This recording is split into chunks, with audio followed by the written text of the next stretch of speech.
monedas. Presto va a necesitar saber cuál es la equivalencia entre las distintas monedas que acabo de definir en este momento. ¿Ya? Entonces, ¿esto cómo se arma? Pues aquí lo que tienen que armar acá es una tablita, ¿ya? Es una tabla, simplemente haciendo una regla de 3, ¿ya? Tienes que armar una tabla haciendo una regla de 3 matemática. En este caso aquí, como hay varias monedas involucradas, vas a tener que elegir arbitrariamente una moneda que sea la base de cálculo de toda esta tabla. ¿Ya? Elegir arbitrariamente, insisto la palabra, arbitrariamente una de estas monedas para que sea la base de cálculo de toda esta tabla de paridades que voy a armar acá. Yo voy a colocar a modo de ejemplo a la unidad de fomento el valor de paridad 1. ¿Qué significa eso? Que la unidad de fomento va a ser la base de cálculo de toda esta tabla. Ustedes digítenlo de esa manera. Y a continuación, ahora lo que ustedes podrían estar haciendo es buscarse en alguna pantalla o a través de su teléfono celular cuánto está el valor de la UF con respecto, por ejemplo, al peso. Una UF son tantos CLPs. En el fondo es eso. Por tanto, aquí yo tendría que digitar algo arriba donde dice CLP. En este caso, según lo que me sale en mi equipo celular, esto al día de hoy sería 36.064,24. Y ahí ya tengo una equivalencia entre unidad de fomento y CLP. Ya, una UF son 36.064 pesos. ¿Ya? ¿Qué pasa con el dólar? Pues acuérdense que para esta tabla estoy ocupando la unidad de fomento como base de cálculo de esta tabla. Así que tengo que hacer la equivalencia respectiva. Ahí voy a necesitar probablemente el valor de la ¿cómo se llama? De la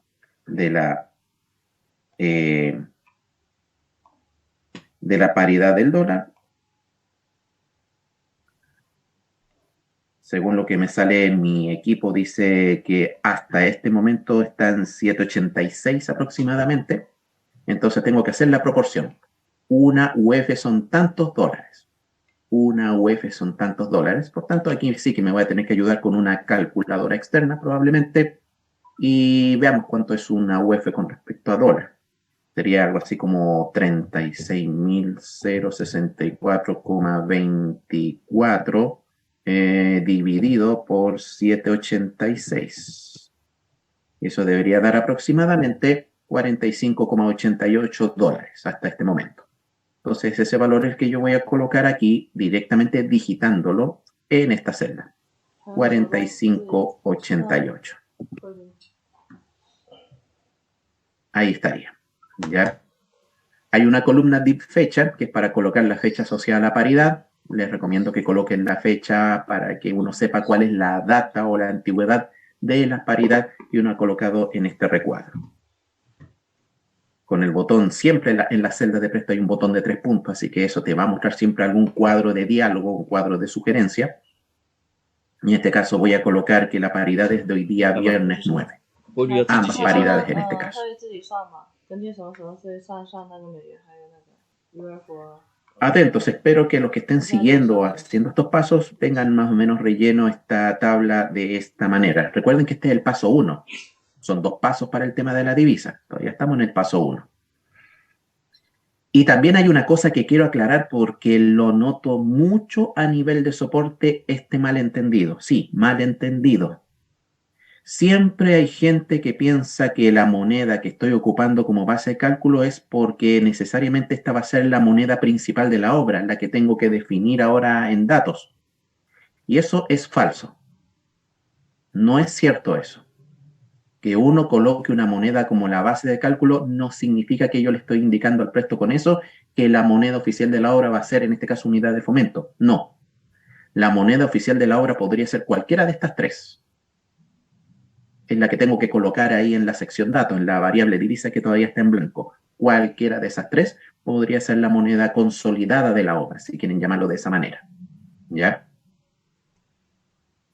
El presto aquí lo único que necesita es la equivalencia entre las distintas monedas. Aquí le he proporcionado esa información de equivalencia entre las distintas monedas. Así que esto es lo más que suficiente que necesita el programa para hacer sus cálculos internos y sus conversiones internas.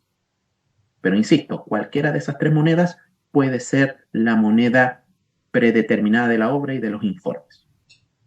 ¿Ya? Así que espero que eso se entienda. Ahora también hay una recomendación que les quiero decir con respecto a esta tabla.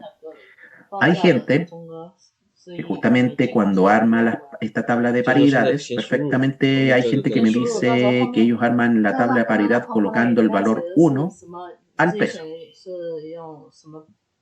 Colocar el valor 1 al peso. ¿Qué significa que yo coloque como base de cálculo de esta tabla al peso? Es decir, peso y al lado coloco 1. Eso significa que abajo en la UF, ¿qué tendría que colocar?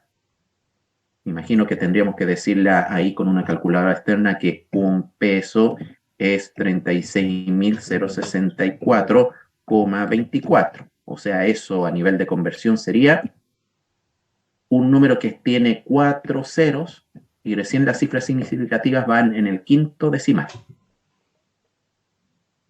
Ya, eso a nivel matemático, sí, es lo mismo que colocar una UF 36.064, pero cuidado, sí, cuidado, porque aquí estás perdiendo un poquito de precisión en la conversión, por ejemplo, entre UF y pesos, a pesar que eso matemáticamente sería 1 en 36.000.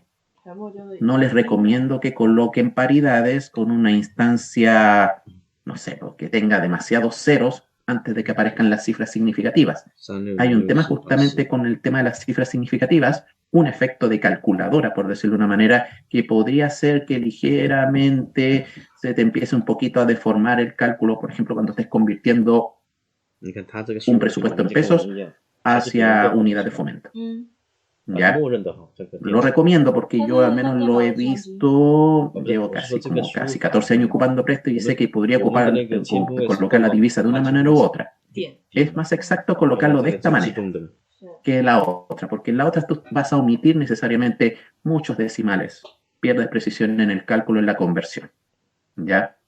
Lo digo porque al menos hay algunos usuarios que notan que eso podría ocurrir. Yo necesito que esto sea lo más exacto posible y esta es la manera más exacta de digitar la información. No tengo nada más que decir con respecto a esta zona de la divisa o esta sección de esta tabla de las divisas. Por tanto, ahora lo que tengo que hacer es el paso 2. Y el paso 2 es volver a la sección datos. Y en la sección datos tengo que colocarme en la variable divisa. Colóquense en la variable divisa. Y en la variable divisa, en este recuadro, presionen el botón de 3 puntos. Si se presiona el botón de 3 puntos, te van a salir las 3 monedas que definiste en el paso anterior. Y aquí hay que elegir una de esas monedas como la moneda oficial de la obra. En este caso, al menos para efectos prácticos, yo voy a elegir el CLP, el peso. Y le voy a dar al botón aceptar. Así que en este momento, a partir de este punto, he definido como moneda predeterminada de la obra y moneda predeterminada de presentación de los informes al CL. ¿Ya? Estos pasos que le acabo de indicar de la divisa y todos estos minutos que he abordado este tema, por favor, ténganlos muy claros porque es súper importante que esto quede bien definido acá en el presto. ¿Ya? Hay otras propiedades que ustedes deberían revisar aquí en la ventana de propiedades que las vamos a digitar porque se van a necesitar probablemente para efectos de visualización de lo que vayamos a armar en el presto o, no sé, para efectos de visualización de los informes. Así que hay otras secciones que vamos a revisar acá de una manera un poquito más rápida porque no necesita mucha explicación. Hay una sección denominada redondeos que les recomiendo que la revisen. Hay una sección redondeos que deberían revisarlo, ya que esto justamente tiene que ver un poquito con un tema de que Presto hace redondeos. Hay un tema de cálculo detrás de todo esto, ¿ya? Y también con respecto a la visualización de decimales. Pueden ver que hay una columna denominada decimales y hay toda una serie de parámetros en donde uno define una cierta cantidad de decimales. La cantidad de decimales que tú definas acá van a gravitar en el cálculo del presupuesto que ustedes armen en el Presto, ¿ya? ¿Qué les puedo indicar de estos parámetros? Así a modo, de la manera más sencilla posible. Los parámetros que están del 3 al 7, de la fila 3 a la fila 7, son redondeos que se aplican a nivel de los campos de precios y de totales.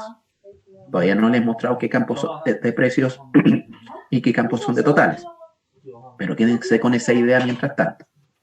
Estos tres parámetros, del 3 al 7, son campos de redondeos y de decimales que se aplican a las columnas de tipo precio y a las columnas de importes, y que también eso se va a visualizar de alguna manera en los informes. Yo le recomendaría, al menos para efectos de ensayo, como la moneda principal de la obra es CLP y al menos en principio todo lo que voy a colocar acá va a estar en pesos, vamos a colocar estos elementos sin decimales. Que yo sepa, a no ser que a usted le guste ver los centavos de pesos, los pesos son números enteros. Por tanto, para que se tome eso en consideración, ahí en esta celda van a colocar el valor 0. Sí, después que digiten el valor 0, cuando hagan clic abajo te va a desaparecer el valor. En esta celda de la fila 4 van a colocar 0, a esta también 0 y a esta también de pasadita 0. Y así. Con clic, por favor, no botón Enter, porque el botón Enter, insisto, es como activar el botón aceptar y se te va a cerrar la ventana. Para efectos de ensayo, dejen de la variable 3 a la 7, incluyendo la 7, todos estos campos en ceros. Van a ver que cuando empecemos a digitar cosas en el presto, los campos de precio y de importe se van a ver en 0 decimales. ¿Qué sucede con los dos de arriba? Los dos de arriba son parámetros de decimales que se aplican a nivel de las columnas de tipo cantidad.